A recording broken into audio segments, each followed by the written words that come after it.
a Bass Pro baitcaster and a Lews baitcaster roll off the same Korean line, and you can physically swap the side plates between them by hand. That's number 9 on this list. The logo on the foot is doing almost all the work your wallet thinks the gears are doing. Widen the lens, and the picture gets worse, because almost nobody on that tackle wall actually builds their own reels. 3 contract factories, 2 in Korea and 1 in China, quietly cast the insides for brands you'd swear were rivals. 9 badge games are on this list, counting down to the one that's hiding in plain sight on the manufacturer's own website. By the end, you'll know the 9 places the badge tax hides, the 4 reels actually worth your money, and the single upgrade that changes how long a reel lasts. Start with the reel I opened on, because it's the cleanest proof there is. Number 9 is the Bass Pro Pro Qualifier. If you've stood in a Bass Pro and felt that smooth thumb bar and thought, this is the one, the Pro Qualifier is usually the reel that sold you, sitting a tier under the fancy stuff. But it's a Lews Speed Spool LFS wearing a different paint job. Same one-piece aluminum frame, same guts, built by a Korean factory called Doyo. And I'm not guessing here, because Bass Pro sells the 2 of them in one combo box, co-branded. The Lews name and the Bass Pro name printed side by side on the same product page. Reel techs who tear these down will tell you the side plates physically interchange. You can pop one off a Lews and bolt it straight onto the Pro Qualifier. So when one of them wears a higher price than the other on a given week, and the price swings both ways depending on what's on sale, you're not paying for a better reel. You're paying for which sticker happens to face the aisle. And this isn't only a premium store problem. That same small handful of contract factories also stamps out the budget reels hanging on the cheap pegs, which is how a reel near a department store register can share a bloodline with one sitting in a fishing superstore's lit glass case. Remember that word Doyo, because it comes back. Number 8 isn't a reel at all. It's a number on the box that you've been trained to trust. Bearing count. You've done it, I've done it. You pick up 2 reels and the one with more bearings just feels like the smarter buy. I get it. But a reel only has about 5 spots where a bearing actually does something. 2 in the handle, 2 on the main shaft, and 1 on the line roller. Everything past that is often a cheap bearing dropped into a spot that doesn't need one, purely so the box can print a bigger number. And the part nobody advertises is the quality. A reel with 7 sealed stainless bearings will flat out last longer than one bragging about 12 open chrome steel bearings that start rusting the first time they smell salt water. The count is the marketing. The sealing and the metal are the real. And here's the free field test nobody at the counter will give you. Spin the handle and just listen. A good reel runs quiet and feels like one solid piece in your hand. Cheap bearings rattle and buzz no matter how big the number on the box was. That's tell number 1 on a spec sheet, but it is nowhere near the worst one. Number 7 lives right next door to the bearing trick, and it's the one your sharpest commenters love to catch other channels on. The ABEC rating.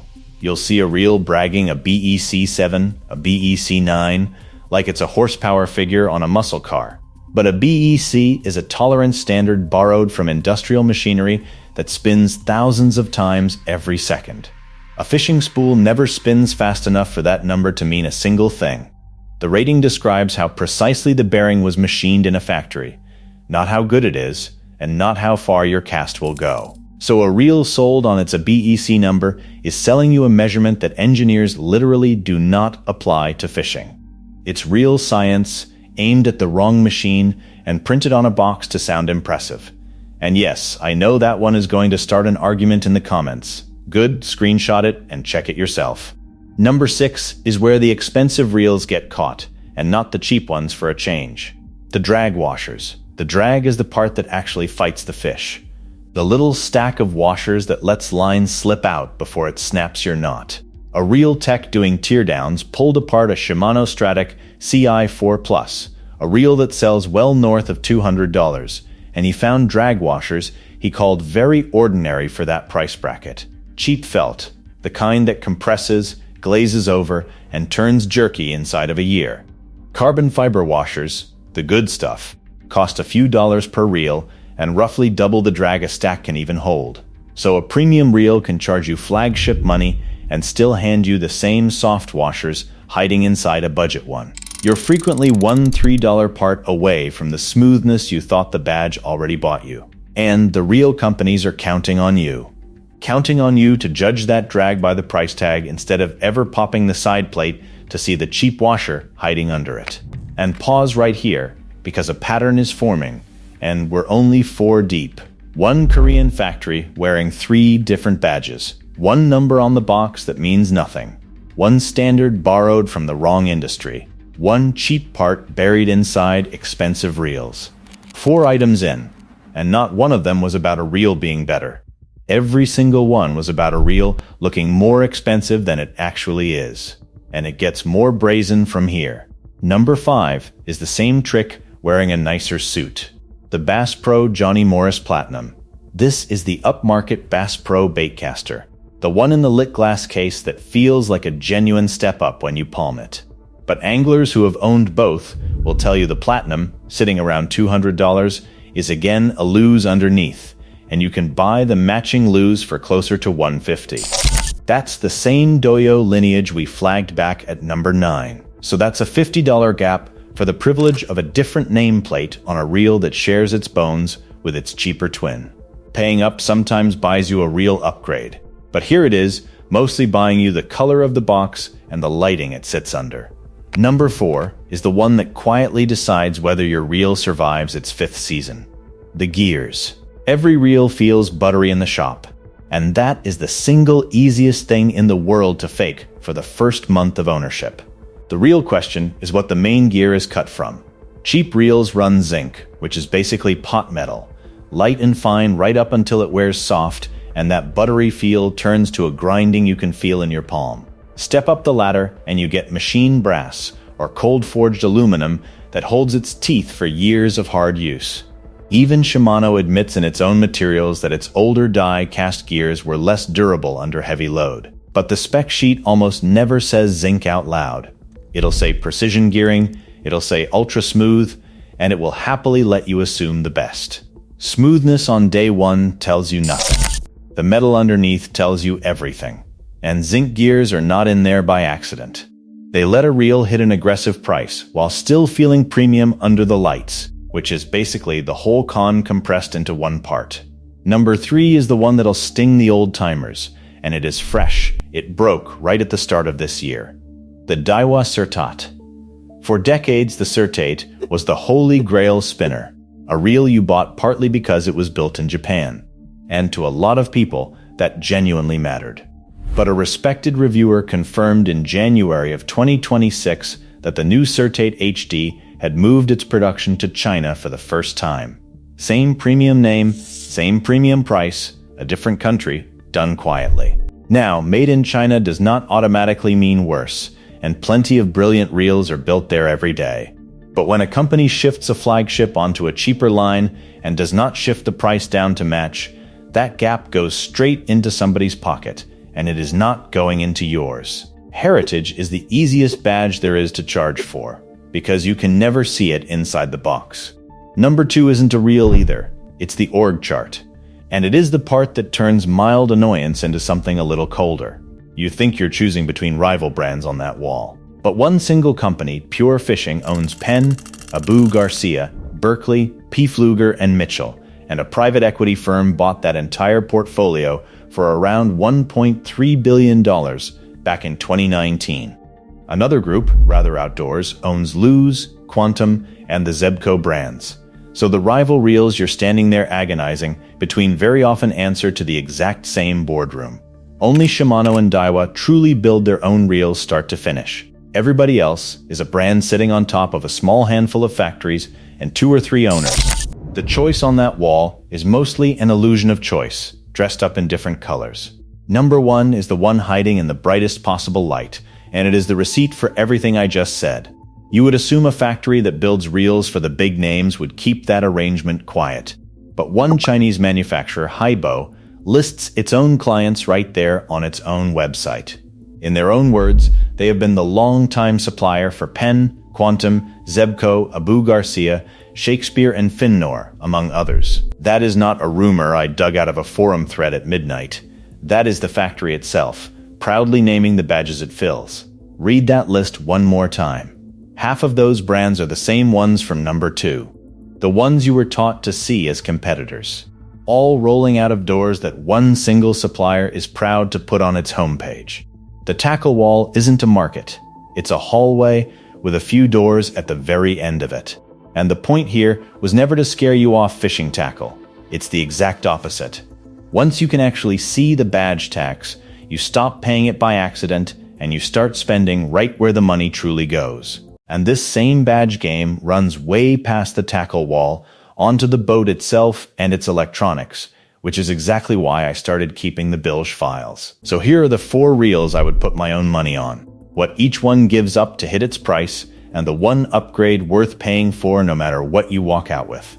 Start with the one that started the whole argument inside my own head, the Daiwa BG. Street price, somewhere around $99 to $110. It borrows its design almost directly from Daiwa's flagship Saltiga and Certier, reels that cost 4 and 5 times as much. You get an aluminum body, an oversized digigear, and a waterproof carbon drag, all on a reel under $100. One longtime saltwater reviewer ran it hard for 5 seasons and said flat out it punches well above its price. Another said it left him wondering why he ever bought his $400 Certat.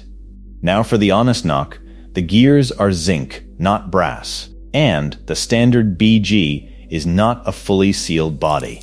If you want that sealing, the BGMQ version adds it for more money. Your call. But for the angler who wants flagship design without flagship pain, this is the single cleanest example on the market of a reel that is secretly the premium. And that is the one I teased all the way back at the top. If you fish inshore salt or chase anything that actually pulls, the BG in the 3,000 to 4,000 size is the one I hand to people who tell me their last reel died on them. Most reels at that price would not survive the abuse, but this one just refuses to. The second pick is the budget king that almost nobody argues with, the Pflueger President, around $60 to $70.